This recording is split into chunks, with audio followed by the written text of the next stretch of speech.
Welcome to Encounter Wargaming. I'm Jay, and this is Warhammer 40k Metaphysics 101.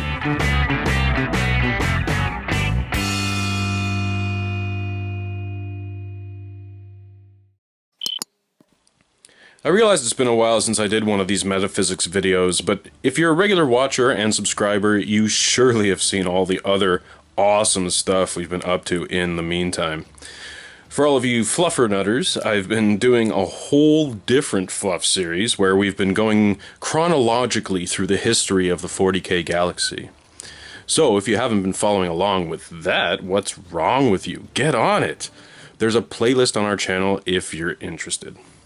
If you're watching this series for the first time, I suggest going back to the beginning of this playlist since we've covered so much subject matter that basically sets a foundation for what we'll be discussing today, as well as what's in future videos. If you've been following along this whole time, then welcome back. Glad to have you. Before we start, I'd just like to take a minute to thank our patrons on Patreon. It's because of them we can do this at all, so thank you from the bottom of our hearts. You're amazing people, and we love you. Now, let's get back to it. We've covered many of the various types of gods that exist in the universe of Warhammer 40k. Today we're going to dive a little bit deeper into a concept that was touched on a few times in previous videos.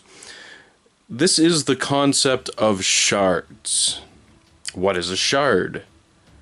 How and why does this take place? Hopefully, we can arrive at an answer to these questions, especially since this is a topic rarely touched on in the lore, yet is mentioned multiple times in various circumstances. So let's catalog the examples of shards and see if we can come to some conclusions based on the information we've been given. Let's get started. Catan shards. After the Necrons and Catan defeated the Old Ones during the War in Heaven, the Necrons found a way to free themselves from being essentially slaves to the Catan. This was achieved by breaking the Catan into shards. Some of these shards the Necrons still make use of as weapons of war. Now it seems to be clear that gods cannot be destroyed. This may be true of other gods in the 40k mythos, since those gods are products of the Immaterium. This means that by default, they exist solely within the warp, and will continue to exist, provided sentient beings still possess the emotions that the gods are made from. The Catan, on the other hand, are not warp-spawned entities. In fact, they have zero presence in the warp, and no apparent connection to it. They are creatures of the material realm. They are beings of pure energy, but not warp energy. There is a clear distinction there.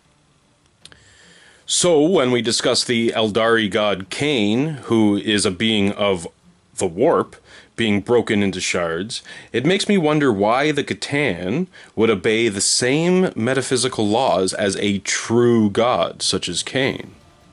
We'll get further into Cain later in this episode, but right now we have to accept that the Catan met the same fate. Perhaps because the laws of physics tell us that energy cannot be created nor destroyed.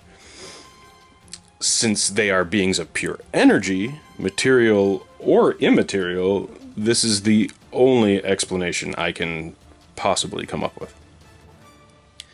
This was at least my first theory.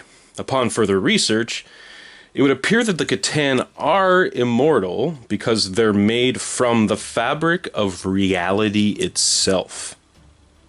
The last of the Silent Kings of the Necrons was aware of this and devised a weapon so powerful that even the almighty Catan could not withstand it. Instead, they shattered into thousands of pieces. The Catan are beings of godlike power. They can control the minds of mortals, feed off the life force of lesser beings, and even banish people to other dimensions and realities. All of this without any kind of warp powers or psychic abilities. It's clear that even without the aid of the warp, they are incredibly powerful. The sad reality is that the shards of the Catan are capable of a lot of the same abilities. The difference being that they do not have the scope that the originals had, and almost no memory of their life prior to becoming a shard.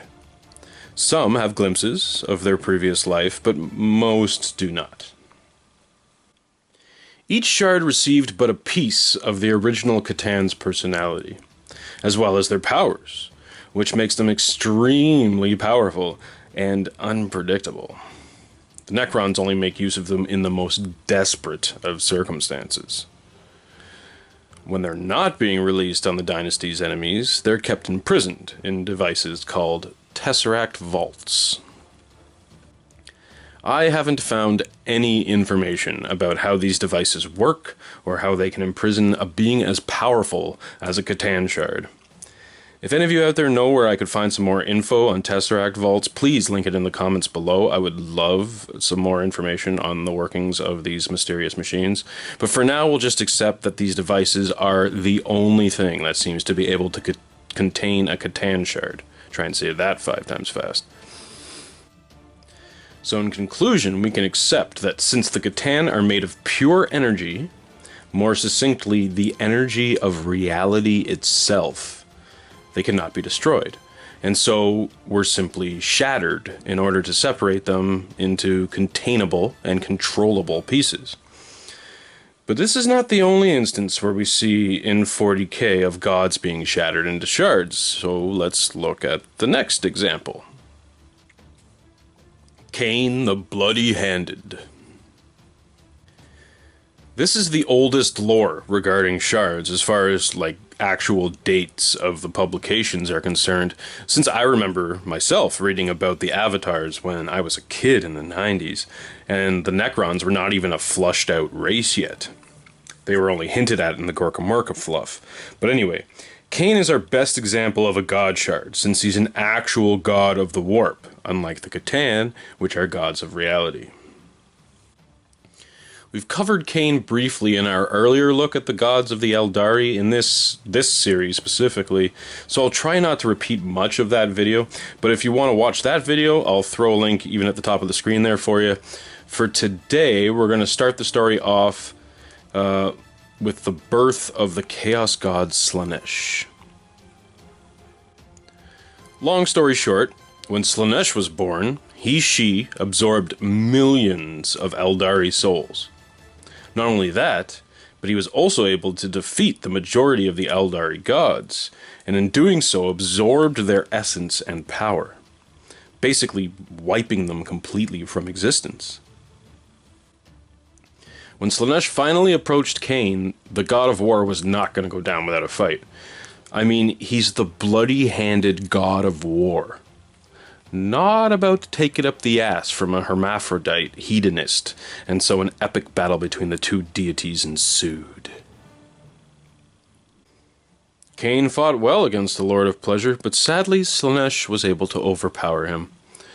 This was likely due to the fact that Slaanesh possessed the power of all the other Eldari gods, and even though Cain was the most powerful of those gods, he was still no match for the young Chaos God. Slaanesh was able to cast down the god of war, but before he could absorb Cain, the other god of war stepped in.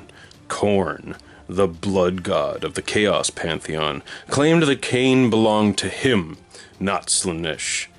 This makes logical sense, since both Cain and Khorne are gods of blood and war, therefore are basically made of the same emotional warp energy.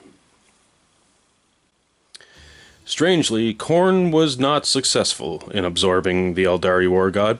Instead, Cain was somehow thrown into the material realm during, or as a result of, the two Chaos gods fighting over him. This caused him to shatter into shards, which miraculously found their way to the infinity circuits of the craft worlds. It's there that the shards of Cain reside, until which time the Eldari sacrifice an exarch on the eve of battle. This allows the shard of Cain, known as an avatar, to inhabit a metal body designed to house the immense power of the demon. Sounds very similar to the necrodermis that the Necrons use to house the Catan. Strange how that works, eh? So that's the start of our look at shards.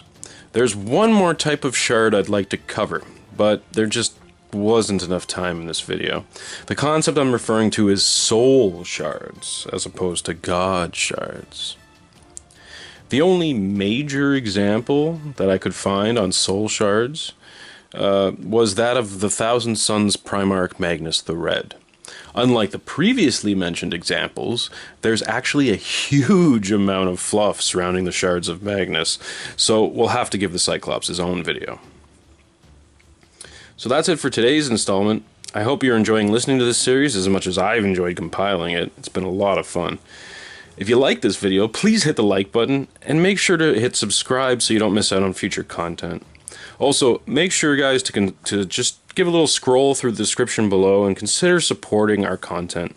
You can pick yourself up some Encounter Wargaming merch on our Spreadshirt page, or you can check out our Patreon campaign.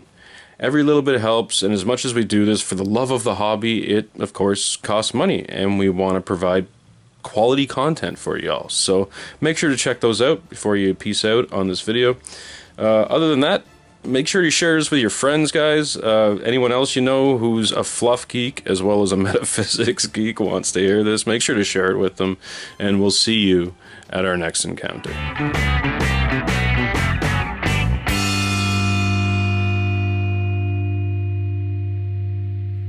Like a monkey in a rocket on his way back home. Okay.